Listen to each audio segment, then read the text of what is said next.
I have always been an adventure movie fan.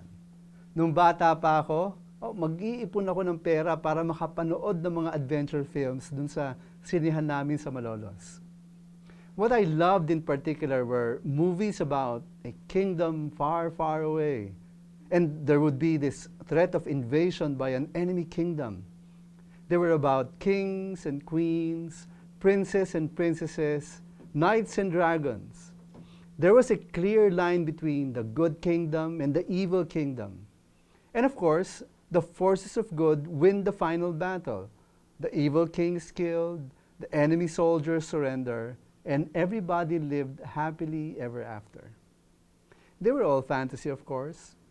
But somehow, those movies appealed to something deep within me. It kept bringing out the desire in me to see that the good triumphs and evil is defeated. I'm sure we've seen movies like these about kingdoms in the ancient past, where a powerful king with his vast armies conquered the weaker kingdom. And usually, all the people in the conquered kingdom are called upon to bow down to the conquering king. They have become subjects of the new king. And those who do not obey are branded as rebels, enemies of the king, and are punished. Now, here's a fascinating idea. There is a real kingdom, and there is a real powerful king. When Jesus was asked by his disciples to teach them about prayer, he talked about this kingdom. This was how Jesus prayed.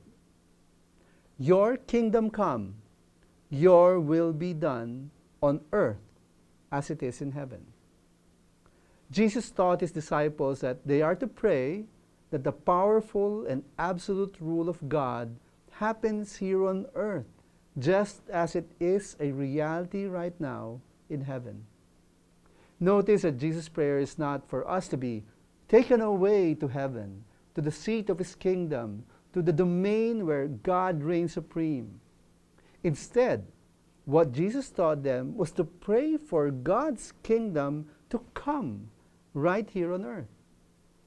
Just as God rules absolutely, without rival in the heavenly realm, his disciples should pray that God's absolute rule happen here on earth just as well.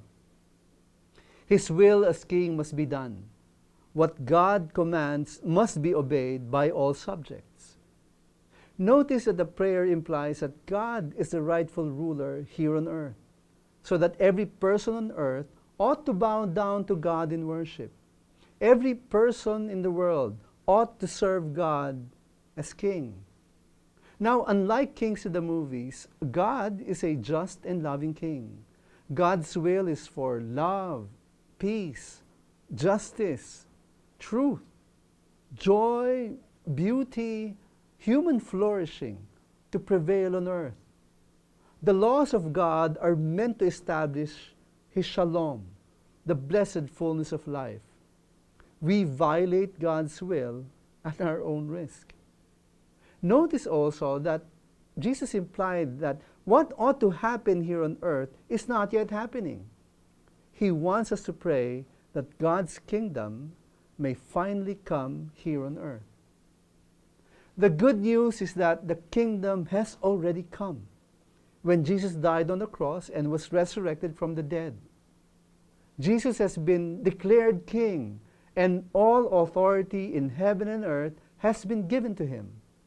And through the church, his rule has been spreading throughout the earth. So when you pray for God's rule to come to your life, as you begin to follow Jesus as your Lord and King.